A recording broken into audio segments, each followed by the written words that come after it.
नमस्कार मंडळी, कसे आहात तुम्ही? झी मराठी वाहिनीवरील कमळी मालिका प्रेक्षकांमध्ये लोकप्रिय आहे.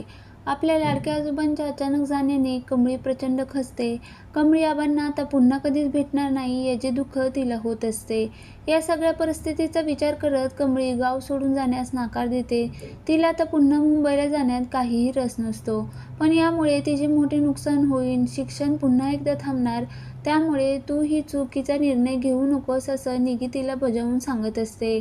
मात्र कमळी कोणाचं ऐकत नाही. शेवटी कमळीची मनधरणी करण्यासाठी ऋषी कोल्हापूरला जाणार असल्याचं समोर आलेल्या प्रोमोमध्ये पाहायला मिळतं.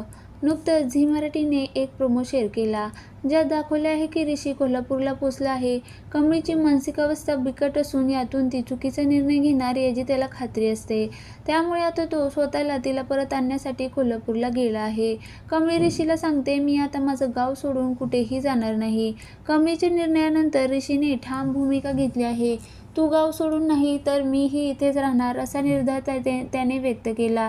तसेच कमळीला उद्देशून तो म्हणतो, माझं हे गावात राहण्याचं खूळ तेव्हाच जाईन जेव्हा तू माझ्यासोबत मुंबईला येशील. ऋषीच्या या वक्तव्यामुळे कथेत आता नवीन ट्विस्ट निर्माण झाला असून पुढील घडामोडीकडे सगळ्यांचेच लक्ष लागून राहिले आहे.